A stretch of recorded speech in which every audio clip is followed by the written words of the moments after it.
Hello friend, स्वागत है आपका एग्जाम स्टडी ऑनलाइन में। और आज हम भारत के राष्ट्रीय उद्यानों के बारे में पढ़ेंगे।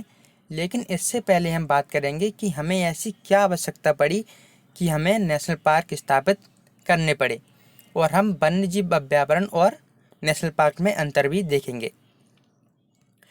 तो देखिए, जब भारत में फैक्ट्रियाँ लगाई जा रही थी, अभी फैक्ट्रियाँ लगाई जा रही हैं, तो उनसे प्रदूषण फैल रहा है। ठीक है, उनसे क्या हो रहा है? प्रदूषण फैल रहा है। और लगातार वनों की कटाई भी की जा रही है। क्या? लगातार वनों की कटाई भी की जा रही है। इससे जो हमारे वन्य जीव हैं वह काफ़ी प्रभावित हो रहे हैं और उनकी संख्या में लगातार कमी आती जा रही है। ठीक है, और इसी बात को ध्यान में रखते हुए जैव विविधता संरक्षण, किसने? जैव विविधता संरक्षण के द्वारा राष्ट्रीय स्तर पर एक योजना बनाई गई। और इस योजना के तहत 1972 में, किसमें? 1972 में वाइल्ड लाइफ एक्ट लागू किया गया। और इस एक्ट के तहत वन्य जीव अभ्यारण्य और नेशनल पार्क की स्थापना की गई। ठीक है, अब मैंने अभी एक वर्ड बोला, जैव विविधता संरक्षण। कौन सा? जैव विविधता संरक्षण। तो जैव विविधता होती क्या है? देखिए, जीव जंतु होते हैं, बिल्कुल होती हैं। ठीक है, जीव जंतु होते हैं और उनकी जातियाँ होती हैं, उनमें जातियाँ होती हैं। और इन जातियों में भिन्न भिन्न प्रकार की भिन्नताएं होती हैं, यानी कि भिन्न भिन्न प्रकार की भिन्नताएं यानी कि विशेषताएं होती हैं। जैसे कि एग्जाम्पल दूं मैं आपको, ऐसे रेगिस्तान है कोई। अब रेगिस्तान में जीव जंतु भी होंगे और पौधे भी होंगे। ठीक है, अब इनमें सभी में समानता नहीं होगी। कुछ जीवों में अपनी एक अलग विशेषता होती है। ठीक है, अन्य प्रकार की जातियाँ होंगी तो उनमें अपनी विशेषताएं होंगी, और इसी विशेषता होती है जो कि दूसरे जीव को एक दूसरे जीव से भिन्न करती हैं। उसे ही जैव विविधता कहते हैं। क्लियर? देखिए, 1972 में वाइल्ड लाइफ एक्ट लाया गया। इसके तहत वन्यजीव अभ्यारण्य और राष्ट्रीय उद्यान की स्थापना की गई। इतना हमने पढ़ लिया था। अब देखते हैं इनमें अंतर क्या होता है। तो देखिए, जो वन्यजीव अभ्यारण्य होते हैं वह किसी एक प्रजाति अथवा विशिष्ट प्रजाति के संरक्षण के लिए होते हैं। लेकिन जो राष्ट्रीय उद्यान होते हैं वह कई प्रकार के पक्षी और कई प्रकार के जानवरों को इसमें संरक्षित करके रखा जाता है। ठीक है, हमारा दूसरा पॉइंट है, इसमें मानव आ सकते हैं लेकिन बिना किसी अधिकारी के अनुमति के। लेकिन अगर इसमें आपको जाना है, नेशनल पार्क में जाना है, तो आपको अधिकारी की अनुमति लेनी पड़ेगी। घूमने के लिए भी जाना है तब भी आपको अधिकारी की अनुमति लेनी पड़ेगी। ठीक है, और जो वन्यजीव अभ्यारण्य होते हैं उसमें आप पशुओं को चराने के लिए ले जा सकते हैं। आप यहाँ से लकड़ी भी ला सकते हैं, सूखी लकड़ी खाना बनाने के लिए। लेकिन आप यहाँ पे जंगल को नुकसान नहीं पहुँचा सकते। इसमें भी आप जंगल को नुकसान नहीं पहुँचा सकते, और इसमें या तो आप लकड़ी भी नहीं ला सकते और ना ही पशुओं को चरा सकते हैं। ठीक है, अब अगला पॉइंट है, देखिए, यह सरकारी या निजी एजेंसी द्वारा आरक्षित होते हैं। ठीक है, लेकिन जो वन्यजीव नेशनल पार्क होते हैं वह या तो केंद्र सरकार के अधीन होंगे या फिर वहाँ की राज्य सरकार के अधीन रहेंगे, उसमें रहकर काम करेंगे। ठीक है, वन्यजीव अभ्यारण्य होते हैं उनके नियम थोड़े कम होते हैं, लेकिन जो नेशनल पार्क होते हैं उनके नियम थोड़े हार्ड होते हैं वन्यजीव अभ्यारण्य की अपेक्षा।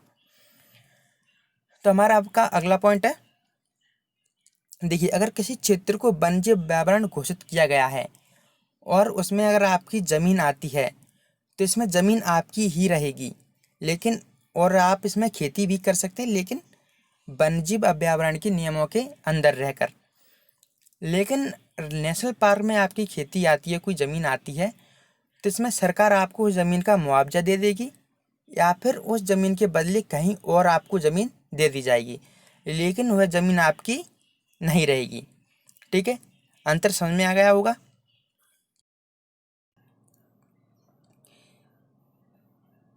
देखिए, अब सबसे पहले बात करेंगे हम लद्दाख की।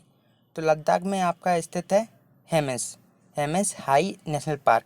ठीक है, अब बात करें हेमेस हाई नेशनल पार्क की, तो यह दक्षिण एशिया का सबसे बड़ा नेशनल पार्क है। ठीक है, अब देखिए, पहले ही दक्षिण एशिया का सबसे बड़ा नेशनल पार्क नहीं था। इसमें समय समय पर इसके क्षेत्रफल में परिवर्तन किए गए और यह दक्षिण एशिया का सबसे बड़ा नेशनल पार्क बन गया। तो देखिए, जब इसकी स्थापना हुई थी 1981 में, तब इसका क्षेत्रफल सिर्फ 600 वर्ग किलोमीटर था। ठीक है।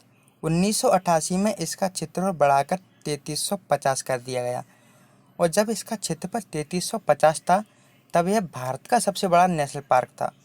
ठीक है। लेकिन उसके 2 वर्ष बाद 1990 में इसके क्षेत्रफल को बढ़ाकर 4400 वर्ग किलोमीटर कर दिया गया, और यह दक्षिण एशिया का सबसे बड़ा नेशनल पार्क बन गया। अब बात आई दक्षिण एशिया की, तो देखेंगे दक्षिण एशिया में कौन कौन से देश आते हैं। तो इसमें आपका इंडिया आता है, नेपाल आता है, भूटान आता है, बांग्लादेश आता है, श्रीलंका आती है। ठीक है। इधर पाकिस्तान आता है और उसके ऊपर अफगानिस्तान आता है, और इधर मालदीव आता है। ठीक है। और देखिए, ये सबसे बड़ा नेशनल पार्क तो है, लेकिन इसके साथ साथ भारत का सबसे ऊंचा नेशनल पार्क भी है। ठीक है।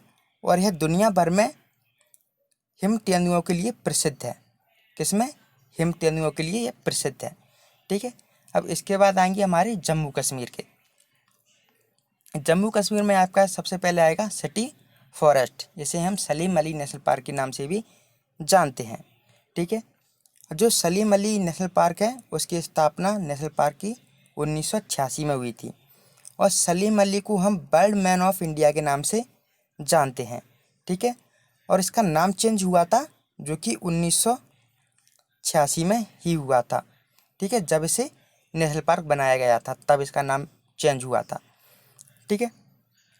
और जो सलीम अली है, उन्हें 1976 में पद्म विभूषण पुरस्कार मिला था। ठीक है। अब बात करेंगे डाचिंग ग्राम की, और किसी किसी बुक में इसका नाम डाचिंग ग्राम भी है। कौन सा? डाचिंग ग्राम। ठीक है।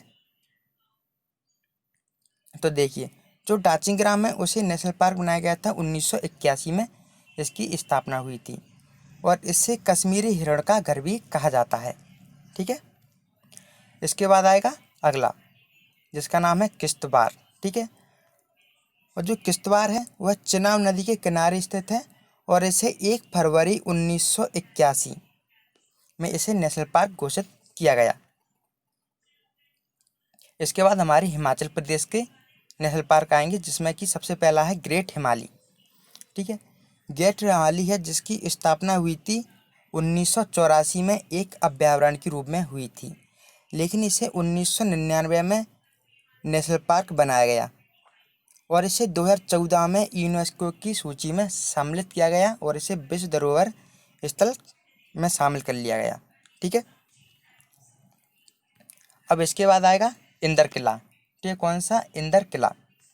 जो कि इंदर किला है वह हिमाचल प्रदेश के कुल्लू जिले में स्थित है, और इसकी स्थापना हुई थी 2010 में इसे नेशनल पार्क बनाया गया। इसके बाद अगला आएगा, जिसका नाम है पिन वैली। जो कि पिन वैली है, उसकी स्थापना भी 2010 में हुई थी नेशनल पार्क के रूप में, और है लाहौल और स्पीति जिले में स्पीति घाटी के ठंडे रेगिस्तान में स्थित है, हिमाचल प्रदेश में। इसके बाद हिमाचल प्रदेश का आखिरी नेशनल पार्क है, जिसका नाम है सिम्बालवार, और जो कि सिम्बालवार है जी, इसकी सीमा हरियाणा से लगती है। किससे? हरियाणा से लगती है इसकी सीमा, और इसे 1958 में अब अभयारण्य बनाया गया था। अभयारण्य के रूप में इसकी स्थापना हुई थी, और 2010 में इसे नेशनल पार्क बनाया गया। इसके बाद हमारे उत्तराखंड की नेशनल पार्क आएंगे। इसमें सबसे पहला है कॉर्बेट, जिम कॉर्बेट। ठीक है। और ये कहाँ पर है? उत्तराखंड में नैनीताल जिले में स्थित है, और यह भारत का सबसे पुराना नेशनल पार्क है, और इसकी स्थापना हुई थी 1936 में। हैली नेशनल पार्क के रूप में इसकी स्थापना हुई थी। जब इसका नाम हैली नेशनल पार्क था, लेकिन उसके बाद इसका नाम जेम्स एडवर्ड के नाम पर रखा गया, और इसे 1973 में पहला नेशनल पार्क था भारत का, जो बाघ प्रोजेक्ट में से सम्मिलित किया गया, टाइगर प्रोजेक्ट में से सम्मिलित किया गया। अब बात आती है टाइगर प्रोजेक्ट की। तो टाइगर प्रोजेक्ट की शुरुआत ही 1973 में हुई थी और इस प्रोजेक्ट का नेतृत्व कर रहे थे कैलाश संखाल। कौन? कैलाश संखाल इसका नेतृत्व कर रहे थे। ठीक है। और इनको 1992 में पद्म विभूषण मिला था। कौन सा? पद्म विभूषण मिला था इन्हें। और इन्हें टाइगर मैन ऑफ इंडिया के नाम से भी जानते हैं। इसके बाद आएगा हमारा अगला, जिसका नाम है गंगोत्री। जो कि गंगोत्री है वह उत्तरकाशी जिले में स्थित है और इससे 1989 में नेशनल पार्क बनाया गया। और जो कि गंगोत्री नेशनल पार्क है, यहीं से हमारी एक नदी निकलती है जिसका नाम है गंगा। गंगोत्री से, गोमुख से यह नदी निकलती है। इसके बाद अगला नेशनल पार्क आएगा जिसका नाम है नंदा देवी नेशनल पार्क और इसकी स्थापना हुई थी 1982 में और इससे 1988 में यूनेस्को द्वारा विश्व धरोहर में सम्मिलित किया गया था। इसके बाद अगला आएगा जिसका नाम है गोविंद नेशनल पार्क और इसकी स्थापना हुई थी 1955 में एक नेशनल पार्क के रूप में और इसे 1980 में नेशनल पार्क बनाया गया। सॉरी, 1 मार्च 1955 में अभयारण्य के रूप में हुई थी और इसे 1980 में नेशनल पार्क बनाया गया। और जो इसका नाम है ना, वह स्वतंत्र सेनानी थे, ठीक है, और राजनीति भी थे, जिनका नाम है गोविंद बल्लभ पंत के नाम पर रखा गया। इसके बाद अगला आएगा जिसका नाम है राजाजी नेशनल पार्क और राजाजी नेशनल पार्क है, इसकी स्थापना हुई थी 1983 में।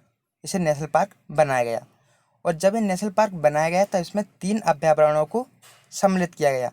कौन सा? चीला, मोतीचूर और राजाजी अभयारण्य को मिलाकर राजाजी नेशनल पार्क बनाया गया। इससे 2 नदियां निकलती हैं, गंगा और सोंग। गंगा और सोंग, इससे 2 नदियां निकलती हैं और इसे 2015 में 15 अप्रैल 2015 में टाइगर प्रोजेक्ट में सम्मिलित किया गया और ऐसे टाइगर प्रोजेक्ट में सम्मिलित करने के बाद यह उत्तराखंड का दूसरा टाइगर प्रोजेक्ट में शामिल होने वाला नेशनल पार्क बन गया। और बात करें राजा जी की, तो ये कौन थे जिसके नाम पर रखा गया है? तो ये राम गोपालचारी थे, जो स्वतंत्र भारत के पहले व्यक्ति थे और अंतिम भी थे जो गवर्नर जनरल बने थे। ठीक है। अब इसके बाद राजस्थान की नेशनल पार्क आएंगी, जिसमें सबसे पहला है मुकुंदरा, जिसे हम दारहा के नाम से भी, नेशनल पार्क के नाम से भी जानते हैं, जो कि कोटा जिले में स्थित है और इसकी स्थापना हुई थी 1955 में एक अभयारण्य के रूप में।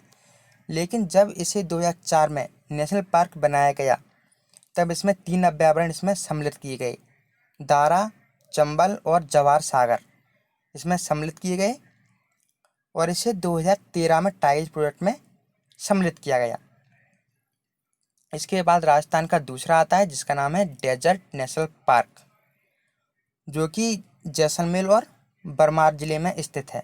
किसमें? 2 जिलों में स्थित है, जैसलमेर और बरमार जिले में स्थित है और इसे नेशनल पार्क 1981 में बनाया गया था और यह राजस्थान का सबसे बड़ा नेशनल पार्क है। क्लियर। अब इसके बाद आता है केवलादेव नेशनल पार्क और इसकी स्थापना हुई थी 1971 में हुई थी, एक अभयारण्य के रूप में हुई थी। इसे 1982 में नेशनल पार्क बनाया गया और इसे 1985 में इसे विश्व धरोहर में सम्मिलित किया गया।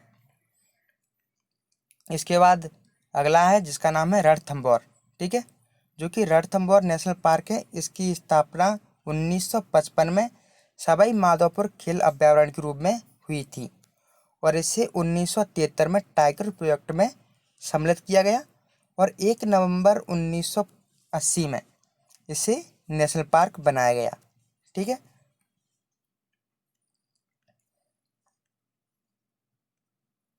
इसके बाद राजस्थान का एक और है जिसका नाम है सरिस्का और ये आखिरी है राजस्थान का। ठीक है। तो यह राजस्थान के अलवर जिले में स्थित है। कहाँ पर? राजस्थान में एक जिला है अलवर, वहाँ पे स्थित है और इसकी स्थापना 1955 में हुई थी, एक अभयारण्य के रूप में हुई थी। ठीक है। इसे 1978 में टाइगर प्रोजेक्ट में सम्मिलित किया गया था और 1990 में इसे नेशनल पार्क घोषित किया गया। इसके बाद आते हैं हमारे यूपी के। देखिए यूपी में है दुधवा, दुधवा राष्ट्रीय नेशनल पार्क। ठीक है, तो ये कहाँ पे है? लखीमपुर खीरी जनपद में है, स्थित है यूपी के। इसकी सीमा लगती है नेपाल से, इसकी सीमा लगती है, इस जगह पर स्थित है। ठीक है, और किसके लिए प्रसिद्ध है? मतलब इसकी स्थापना हुई थी अभ्यारण्य के रूप में हुई थी, तो एक दलदल हिरण है, उसके लिए इसकी स्थापना हुई थी 1958 में, इसी के लिए प्रसिद्ध था पहले। लेकिन 1970 में इसे नेशनल पार्क बनाया गया और इसे 1987 में टाइगर प्रोजेक्ट में सम्मिलित किया गया। ठीक है, दुधवा नेशनल पार्क को। इसके बाद आता है अमनगढ़। ठीक है, जो कि अमनगढ़ है वो है बिजनौर जिले में स्थित है, यूपी के बिजनौर जिले में स्थित है, और यह जिम कॉर्बेट का भाग है, यानी कि इस जगह पर स्थित था। जब यूपी से उत्तराखंड को अलग किया गया तब इसका कुछ भाग यूपी में आ गया और कुछ भाग उत्तराखंड में चला गया, और इसे 2012 में टाइगर प्रोजेक्ट में सम्मिलित किया गया। क्लियर। इसके बाद आता है पीलीभीत, पीलीभीत नेशनल पार्क।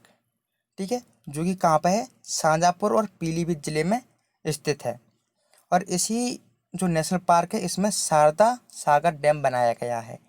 कौन सा? शारदा सागर डैम बनाया गया है, और इसे 2014 में टाइगर प्रोजेक्ट में सम्मिलित किया गया, और यह भी जिम कॉर्बेट का भाग है, क्योंकि यह भी इस जगह पर स्थित है, बिल्कुल कॉर्नर पर। ठीक है, तो ये थे आपके नेशनल पार्क।